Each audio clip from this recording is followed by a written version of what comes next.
I'm Paul Leslie, and this is Tim Shaney. We're glad that you're joining us just for a few moments. First, I want to thank you for participating in Praying for One. Bo Chancey's done a great job writing a book, and we're excited that many of our community groups are partnering in this journey.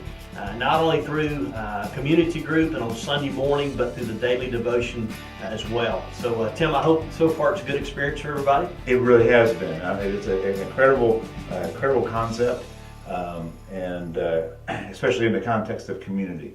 And that's kind of what we want to talk about today, is how the concept of praying for one becomes even more powerful when we're praying for one together. Absolutely, and that's the importance of doing this through community. Because you're going to see testimonies kind of build on one another as you're praying for one and God reveals that person you're able to share your love with, God's love through you. You're going to see great impact. But we want to make sure we understand that we are doing this through community. That's right.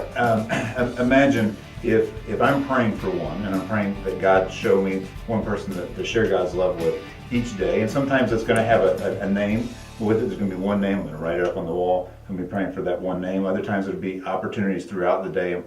God, who is it? But if I'm doing that with my community group in the context of community, so let's say Joe is in my community group. He has a friend, and that's his one.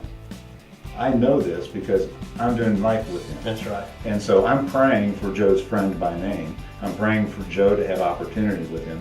And so let's say Joe shows up at trunk or treat, or he shows up Sunday morning, or he shows up on our neighborhood barbecue that we're doing for a community with our community group. I know who this is. And now I'm excited that he's there. I'm celebrating with Joe, but I'm also looking to connect Joe's friend into community. And that's a powerful thing. That's right, and it gives us an opportunity to be very intentional in this process. And Bo takes some shots off the bow, kind of at different churches and the way they're doing things, and he's passionate about praying for one. But praying for one is a component within the discipleship that happens through community as we encourage one another, as we grow together in our faith and our understanding that God has called us to be truly on mission. The beauty about reading books like this is it challenges you to think things through different angles.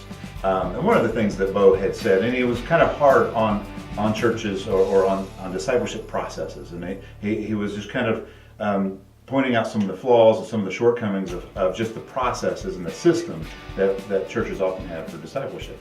But then what I love, made me laugh, is he goes on talking about pray for one, and then starts going into its system. Right. And saying connecting with God, connecting with others, connecting with God's purpose, which started sounding a lot like one of our phases of discipleship. But it really fits into the phases of reach, love, imitate, and duplicate, where we take a child and That's right. And it's like, our vision is to raise devoted followers of Christ.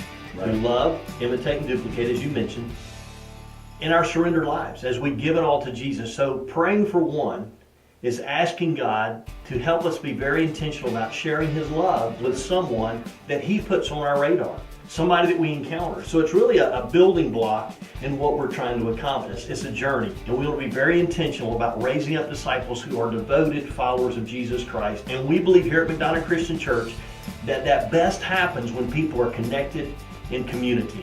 And so I just pray you're blessed by this journey. Pray for one. I pray to be a catalyst and life-changing for you.